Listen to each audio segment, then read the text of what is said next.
I have a feeling you're gonna find today's results both interesting and disappointing, just like I did. Welcome back to Pila Ku Jail. Good evening, or I should say Merry Christmas at this point. Wanna have a discussion about which area is more broken.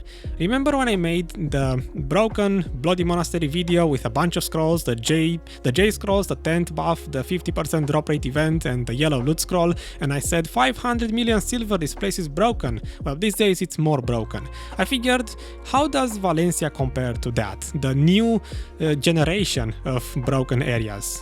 People say Pila Ku Jail and sulfur mines are extremely profitable, so what if I use my J scrolls and the 10th buff and the yellow loot scroll and the Arsha buff again here as well? Will I be able to match that money per hour or not? That's why I said the results are interesting and disappointing. If you ask me why I would even waste my J scrolls here, it's simply because I lack one piece for the Archeologist Map and it's dropped here at Pila Ku Jail, so I figured, hey, I have 6 of them, 6 hours, let's see if it drops. So yeah, let's begin the discussion. First things first, to quickly brush through the stats, I still play Corsair Succession and I have the gear on the screen, which basically translates to me one-shotting the monsters, that's all you have to care about, and I have full tier 4 pets, which means essentially the most amount of loot possible at the moment. For the rotation, if it's relevant to some people, I mainly used 2 rotations throughout my 6 hours. The first one is essentially from the entrance with the NPC, the main rotation. That one has 6 sworded monsters in the rotation I'm using, and those are the monsters I have to kill for the Archeologist Map piece that I'm missing. And the second rotation I used, if this one was taken, is quite literally the opposite from the other entrance into this cave, the entrance without the NPC. Once again, the first rotation you find, this one also has 6 of those sworded monsters. And yeah, as a last mention, I already tested this place before. Let's see how it looked like before today's results. You know the drill. I did 5 hours when I started the season 2, and this is the spreadsheet how it used to look like. This was before the trash was reworked, but I did change the results to have the new trash, but the same rare items from before, and it used to be not even 300 million silver per hour, almost there I suppose, on a yellow loot scroll. So that's what I'm gonna go with for my starting point. That being said, in terms of how my 6 hours went, here's what I was able to discover and where my disappointment actually comes from. As I said, I had a lot of drop rate buffs, so I was expecting to get a bunch of rare item drops. Those were very weird. In terms of Afuarus, I averaged 3 of them per hour. I don't know if those were affected by the item drop rate increase. It seemed to be just like always, just normal, but maybe 3 per hour is above average. Other than that, I had 1 duel for spot which I lost and I moved to a different rotation, but the other 5 hours were pretty empty, pretty chill, maybe because I did this test in the middle of the night. But yeah, let's take a look at the Excel to see the other drop items thingies. I should point out, you get a bunch of scroll drops, so managing your inventory here is kind of a nightmare if you plan to grind more than 1 hour at once. In my case, I just made the scrolls into Pila Fe Scrolls. I would not recommend it, but again, it's a nightmare to manage the inventory here. At the end of my 6 hours, I couldn't even fit everything in my inventory like usual. I had to use the marketplace for quite a bit of items, so yeah. Let's take a look at Excel to see the other drops. So first we have the scrolls. These I averaged 35 of them per hour, which I believe did get increased by the additional drop rate buffs.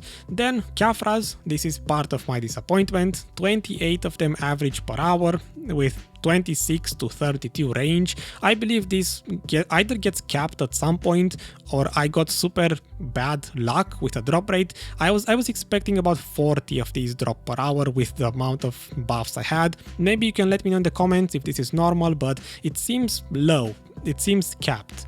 Trash per hour wise, I had 2 hours on blue plus Agris to just burn my points and test a bit more the efficiency, and the other hours on a yellow loot scroll. 9.1 thousand trash per hour is my average clearing speed. This is the result on blue plus Agris, and yeah, everything else is more or less meh, whatever.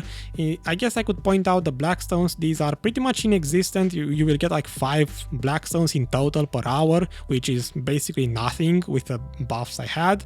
And yeah, money per hour with a yellow loot scroll, about 400-ish million silver, or almost, and with a blue plus Agris about 460, 450. So that's kind of what you should expect. And again, this is with a bunch of drop rate buffs. This is nowhere near what I was expecting to compete with the Bloody Monastery.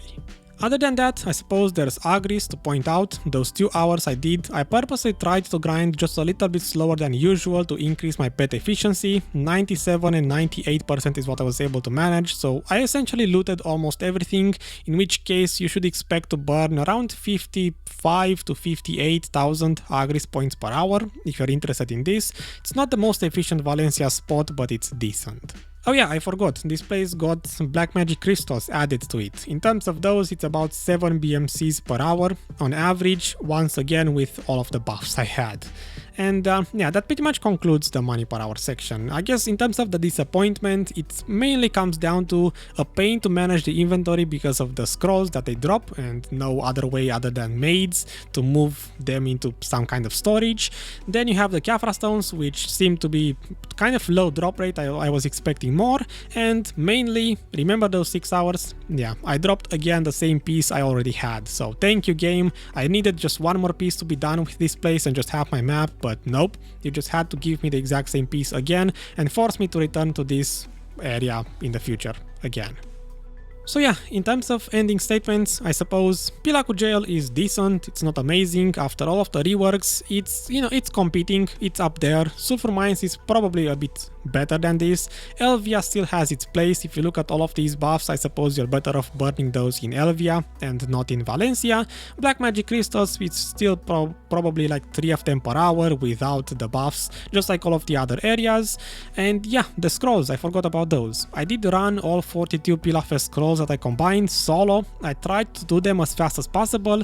It seems to be about 1 per minute if you basically one-shot both bosses, in which case if you do them solo like that, I was looking into efficiency to see if it's actually worth it to combine them and run them. The quick answer is no. This is the result of that. With about 3 million silver for the scroll price and again 3 million silver for the memory fragment price. If you tax them, assuming that you sell the resulting memory fragments to the marketplace to make a profit, then you're looking at about 150-ish million silver per hour. So technically just sell the scrolls, don't combine them unless you actually need the memory fragments. You're better off grinding another hour than actually running those scrolls. Just wait until they get reworked. And I will leave it at that. Thank you for watching. I will see you next time with a different project. Until then, as always, stay happy, have a nice holiday and all of that, and I will see you some other time with some other project. Bye bye!